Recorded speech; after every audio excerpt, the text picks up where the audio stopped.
So here we have the Nissan Qashqai Tecna on a 19 plate.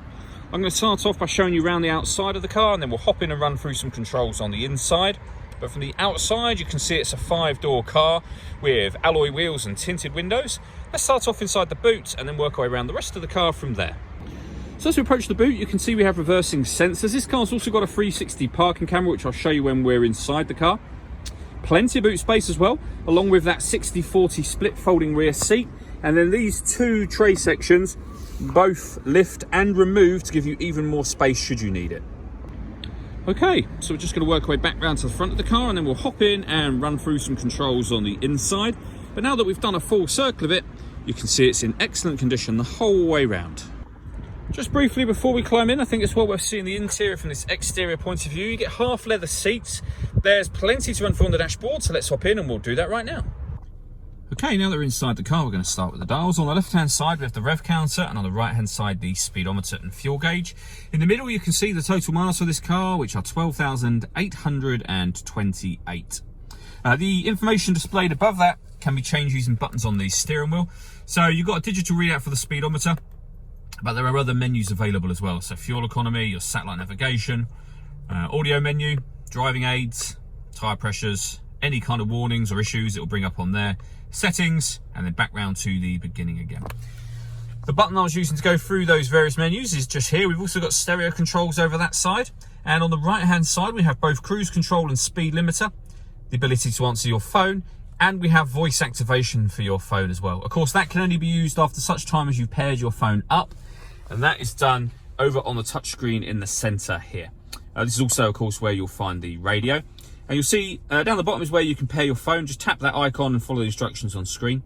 We have AM, FM and DAB radio. You can stream your music wirelessly via Bluetooth audio, and we have a USB input as well. This car also has satellite navigation. There's a full video showing exactly how this works. That can be found both on our website and also on our YouTube channel as well. And if I pop the car into reverse, you'll see that 360 camera that I was on about. So we have a reversing camera and a bird's eye view image of exactly where the car is right now. And it goes a couple of steps beyond that. If we press the camera button, we get a front facing camera and the bird's eye view, or a front facing camera and the front passenger side wheel. And you'll see these two symbols at the bottom here. This car is able to park itself. It has autonomous parking. We got, again, a couple of videos showing how that works. It can be found in exactly the same places. But essentially, it can parallel park itself, or it can perpendicular park itself as well. So it can essentially bay park you, as you can see indicated just there. It's a really great system, really easy to use, well worth watching the videos if you have the time.